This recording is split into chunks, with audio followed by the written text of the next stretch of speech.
오늘 본문의 말씀으로 애굽이라 할지라도라고 하는 제목으로 하나님 말씀 증거하도록 하겠습니다. 이제 에스겔 29장에서부터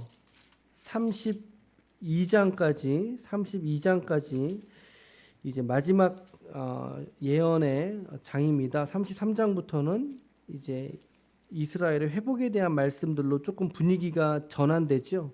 29장부터 32장까지 애굽에 대한 예언으로 7가지 대목의 예언이 등장을 합니다.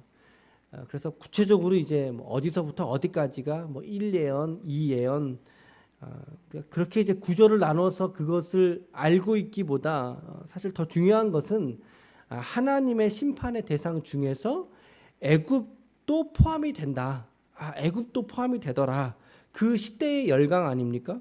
요 정도로 이해를 갖고 있는 게 사실 더 중요하다고 저는 생각합니다. 왜냐하면 성경을 지식적으로 알고 있기보다 그 지식들이 개인의 신앙의 고백으로 끌어질 때 그 지식의 의미가 더 분명하게 도드라지기 때문입니다. 그래서 오늘 본문에서 등장하고 있는 애굽을 향한 예언이 어디에서부터 어디까지 라고 하는 것을 알고 있기보다 예언의 목적을 통해서 애굽이라 할지라도 하나님의 심판의 대상이 되는구나 라고 하는 것을 우리가 고백하는 게 더 중요하다는 거죠. 사실 이렇게만 말하면 이제 오늘 설교는 다 끝난 것입니다. 다 끝난 건데 잠깐 설명을 좀 드리고 오늘 묵상 포인트 3가지 정도 정리해 보도록 하겠습니다. 이제 애굽도 하나님의 심판의 대상이 되고 말았죠. 4절과 5절 보세요. 4절과 5절에 보면 내가 말하고 있어요. 내가 하나님입니다. 하나님이 갈고리로 네 아가미를 꿰다. 애굽의 숨통을 끊어버리겠다는 뜻입니다. 아가미로 내 숨통을 끊어버리겠다. 그러면서 애굽을 그 강에서 이 강은 내 거야. 나를 위해서 만들었어라고 말했던 그 강에서 애굽을 끌어내버립니다. 끌어내서 어디다가 던져버려요? 들에다가 던져버리죠. 들에다가 던져버려서 들짐승들과 공중의 새들에게 먹이로 줘버립니다. 근데 이 하나님의 심판이 어디서부터 어디까지라고 말하고 있냐면 10절 말씀 중반에 보시면 애굽 땅 어디요? 믹돌에서부터 수에네 곧 구스 지경까지라고 말하고 있어요. 이스라엘도 이스라엘의 전 영토를 말씀할 때 이제 관용구처럼 설명하는 게 단에서부터 부엘세바에까지 이런 표현 쓰거든요. 여러분 백두산에서부터 한라까지라고 말하면 어디서부터 어디까지를 말하는 거예요? 백두에서부터 한라까지를 말한다면 우리 한반도 전체를 말하죠. 하지만 백두산보다 더 높은 위도에 있는 지경이 있어요, 없어요? 있잖아요. 있지만 백두산부터 한라까지라고 말할 때는 한반도 전 영역을 아우르는 표현을 쓰듯이 이스라엘을 표현할 때도 이제 어디서부터 어디까지요? 단에서부터 브엘세백에 이르기까지라고 말하거든요. 이집트도 마찬가지예요. 지금 믹돌에서부터 구스 지경까지라고 하는 말이 담고 있는 의미가 애굽의 전 영토에서 일어나는 사건이다. 이것은 애굽의 전 영토에서 모든 애굽의 영토가 하나님의 심판의 땅이 돼버리고 말 것이다 라고 하는 말씀인 거죠. 특별히 몇 년 동안 심판을 받는다, 유배를 받을 것이라고 말하고 있습니까? 몇 년 동안? 40년 동안이라고 말씀을 하고 있어요. 근데 그 이유는 정확하진 않습니다. 유다의 유배 기간도 40년이라고 성경이 말하고는 있지만 정확하게 그 이유를 추론하기는 좀 어렵습니다. 근데 이 예언 중에서 좀 특이한 것은 애굽도 다시 회복될 때가 있다. 우리가 어제 말씀에 두로를 봤잖아요. 두로나 시돈. 그 땅에 대한 회복의 예언은 말씀하고 있지는 않았어요. 근데 오늘 애굽에 대한 예언에 보니까 13절 중반에 보세요. 13절 중반에 보니까 40년 끝에라고 말하고 있어요. 너가 나의 심판을 받았던 그 끝지점, 유배의 끝지점에 가면은 내가 만민 중에 흩은 너희 사람, 애굽 사람을 다시 뭐 하시겠다. 하나님이 다시 모아서 내겠다. 14절 같이 읽어볼까요? 시작. 애굽에 사로잡힌 자들을 돌이켜 바드로스 땅 곧 그 고국 땅으로 돌아가게 할 것이라. 그들이 거기에서 미약한 나라가 되되 15절도 읽을게요. 시작. 나라 가운데에 지극히 미약한 나라가 되어 다시는 나라들 위에 스스로 높이지 못하리니 내가 그들을 감하여 다시는 나라들을 다스리지 못하게 할 것임이라. 그렇죠. 근데 이 말씀이 어떻게 돼요? 현실화되고 말았죠. 현실화되었죠. 애굽은요 다시 이제 그 국가 정세가 회복이 되지만 그러나 아주 미약한 나라로 회복된다는 거예요. 아주 미약한 나라. 다시는 스스로 높이지 못할 정도의 미비한 나라. 그래서 다른 나라들을 정복할 수 있다 없다? 정복할 수 없는. 그래서 이스라엘이 다시 의지할 수 없는 그렇게 이제 미약한 나라가 되겠다는 거죠. 이제 지금 애굽이 지금의 이집트거든요. 지금의 이집트인데 어때요? 말씀대로 됐죠. 말씀대로 되지 않았습니까? 세계 정세 속에 이집트의 국가 권력은 미비한 나라처럼 이제 보이죠. 어떤 걸 깨달을 수 있을까요? 하나님의 말씀대로 이루어지는구나. 온 세계도 하나님의 말씀으로 이루어지는구나. 우리가 이런 것들을 좀 깨달을 수 있을 것 같습니다. 우리 묵상 포인트 3가지 정도만 짚어보자면 첫 번째는요. 애굽의 심판의 이유도 역시 교만이라는 것입니다. 여러분. 교만에 있다. 하나님의 애굽을 심판하신 이유도 그들의 교만 때문인데 어제 말씀해 보니까 두로는 스스로를 뭐라고 불렀어요? 나는 신이야. 정말 이게 얼토당토 않은 지경에까지 나가지 않았습니까? 근데 오늘 애굽은 무엇이라고 말해요? 3절 말씀 읽어볼게요. 너는 말하여 이르기를 주 여호와께서 이같이 말씀하시되 애굽의 바로 왕이여 내가 너를 대적하노라. 너는 자기의 강들 가운데 누운 큰 악어라. 이제 뭐 하나님이 이렇게 정죄한 것일 수도 있지만 애굽 스스로가 나는 큰 악어다라고 이제 표현을 한 것일 수도 있어요. 그러면서 뭐라고 말합니까? 스스로 이르기를 나의 이 강은 누구 것이다? 내 것이다. 그리고 내가 나를 위하여 만들었다. 자연 세계의 피조물을 만들었던 창조자가 자기라는 거죠. 그러니까 하나님의 자리 위에 지금 자기 자신을 올려놓는 거예요. 강을 만들었는데 이 강이 나를 위해서 만들었노라. 자신을 큰 악어로 비유하면서도 모든 강들의 소유권이 자기한테 있다. 이거 얼마나 교만한 겁니까? 내가 나를 위하여 만들었다. 교만의 정말 하극상이죠. 극치를 달리고 있는 어제 두로와 사실 별반 다를 바 없는 그런 모습을 보게 되죠. 그래서 하나님께 심판을 받게 된다는 거예요. 여러분 역시나 교만은 정말 성경의 말씀처럼 패망의 선봉입니다. 여러분 정말 교만하지 마십시오. 교만하지 맙시다. 잠언서 18장 12절의 말씀해 보니까 사람의 마음의 교만은 멸망의 선봉이라고 가르쳐주고 있어요. 멸망의 선봉이 교만이래요. 그런데 존귀의 앞잡이는 겸손이라고 말하고 있죠. 겸손은 존귀의 앞잡이이니라 길잡이이니라. 겸손하면 존귀해질 수 있다는 것입니다.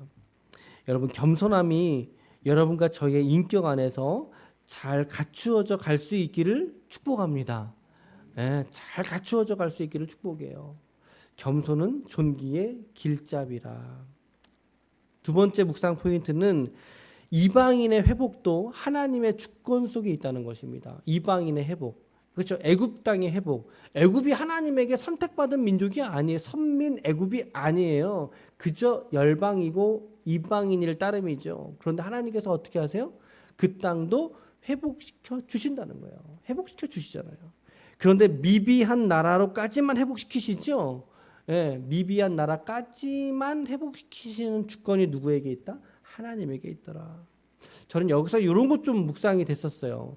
우리 여러분들 중에 일가 친지 중에서라도 하나님을 알지 못하는 지체들이 있지 않습니까? 그렇죠? 근데 아쉽지만 그러나 사실 그들도 하나님의 주권 아래에 있는 것을 믿으시길 바랍니다. 그들이 영혼을 구원을 받지 못함도 그들이 회복되는 것도 그 모든 것들이 하나님의 주권 아래에 있다는 것을 우리가 볼 수 있는 영적인 안목이 있어야 된다는 거예요. 말씀 보세요. 애굽도 하나님의 주권 아래에 있다면, 그렇죠? 우리의 불신 가족들, 우리의 불신 친구들도 누구의 손 아래에 있다는 거예요? 하나님의 손 아래에 있다는 거예요. 그러니까 우리는 사실 그들의 마음이 돌이켜지기를, 그들의 영혼을 위해서도 우리가 그들을 위해 기도할 필요가 있어요. 그런데 사실은 본질은 궁극적으로는 그들의 마음을 움직이는 주체가 누구예요? 그렇죠. 하나님이시죠. 그러면 우리는 누구를 위해서 기도해야 돼요? 무엇을 위해서 기도해야 돼요? 하나님께서 그들의 마음을 움직이시기를. 그렇죠. 사실은 그 지점의 포인트를, 기도의 포인트를 잊으시면 안 된다는 거죠. 예수님, 하나님, 내 친구, 내 가족, 이가 예수 믿게 해주세요. 그의 영혼을 불쌍히 여겨주세요. 그를 구원시켜주세요. 라고 그의 마음이 열려지기를 기도해야 되지만, 그러나 그 열쇠를 누가 쥐고 있느냐면 하나님이 쥐고 있다는 거예요. 하나님이 강권하실 때 그 영혼이 회복되고 주님께 돌아올 줄로 믿습니다. 그렇죠? 우리가 백날 우리의 인간적인 우리의 친밀함을 가지고 우리의 어떤 섬김을 가지고 그를 돕는 거 너무나 필요하지만, 그러나 그를 통해서 궁극적으로 그의 마음을 열어 째끼는 것은 내가 할 수 있는 건 아니다. 그것도 하나님의 주권에 있다.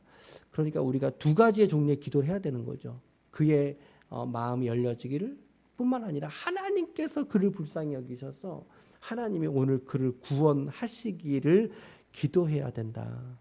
라고 하는 걸 저는 좀 이렇게 좀 적용을 좀 해봤어요. 두 번째 묵상 포인트로. 마지막 세 번째 적용 포인트는요. 국가 간의 이해관계도 역시 하나님의 주권 아래에 있다. 국가 간의 이해관계. 말씀 보세요. 17절부터 21절까지 보세요.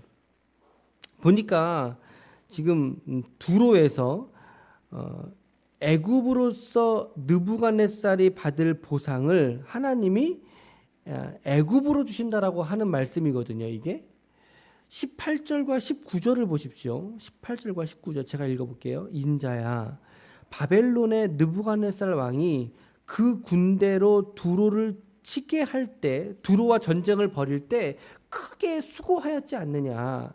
그래서 모든 머리털이 무질어지고 모든 어깨가 벗어졌지만, 그러나 느부갓네살 왕의 군대가 그 수고한 대가를 두로와의 전쟁에서 얻지 못하지 아니하였지 않았느냐. 19절 말씀에 그러므로 주 여호와께서 이같이 말씀하셨느니라. 내가 애굽을 바벨론의 느부갓네살 왕에게 넘겨줄 테니까 그가 느부갓네살 왕이 그 무리 애굽을 잡아가며 애굽의 전쟁에서 물건을 노략하며 뺏어갈 것이지만 그것이 그 군대에 뭐가 된다? 보상이 된다. 보상이 된다. 참 하나님이 느부갓네살 왕도 역시 하나님의 어떤 일꾼으로 쓰임 받았다는 거죠. 쓰임 받았던 그 보상을 두로에서 주지 못하자 이제 애굽을 그 나라의 군대의 보상으로 넘겨주신다라는 거예요. 어떤 걸 의미하겠어요? 국가 간의 이해관계도 누가 주관한다는 거예요. 이게 하나님이시라는 거죠. 하나님이시라는 거죠. 저는 이 대목을 묵상하면서 요 근래 이 한반도 땅의 국가 정세가 떠올랐습니다. 어제 뉴스를 보셨죠?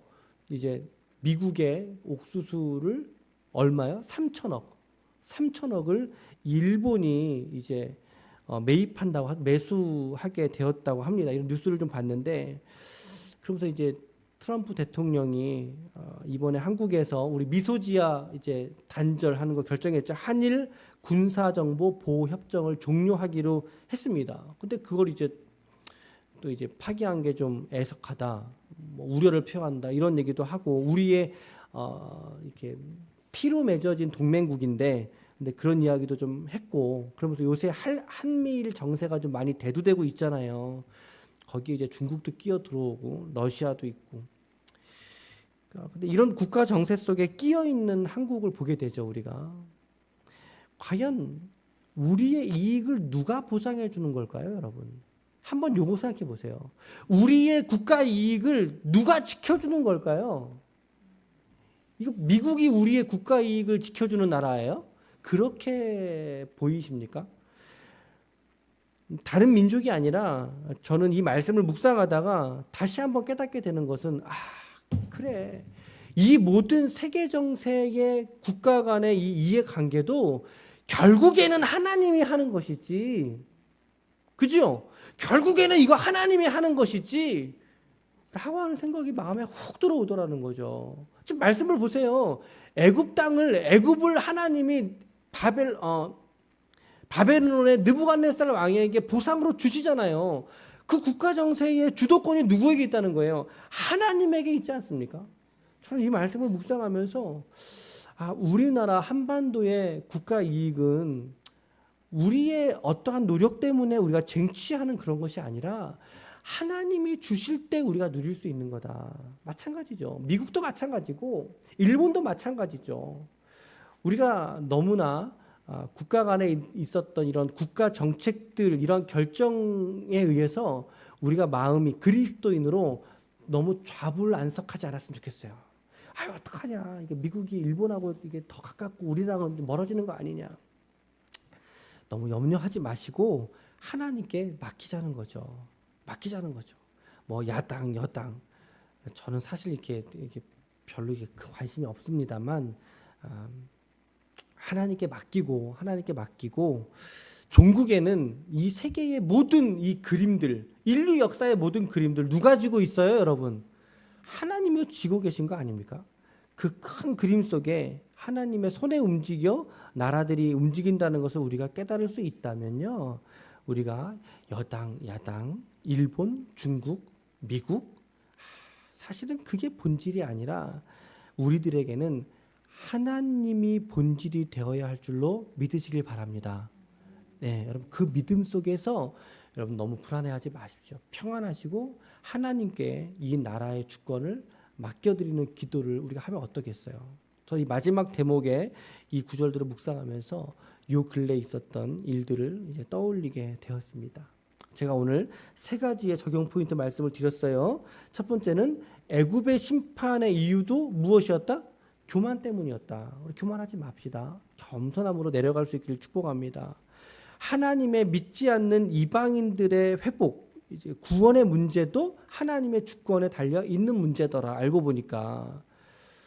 그리고 세 번째로 국가 간의 이해관계 역시 하나님의 주권에 있다. 그러니까는 근래 바라보는 우리의 시선들을 이게 정치적 관점에서 이제 우리가 바라보지 말고 국한되어 있지 말고 눈을 들어 하나님을 바라보자. 하나님을 바라보는 신앙이 되자라고 말씀을 드렸습니다. 이와 같은 또 묵상을 통해서 말씀의 부요함 가운데 나아갈 수 있는 우리 귀한 지체들이 다 되시기를 예수님의 이름으로 축원합니다. 아멘.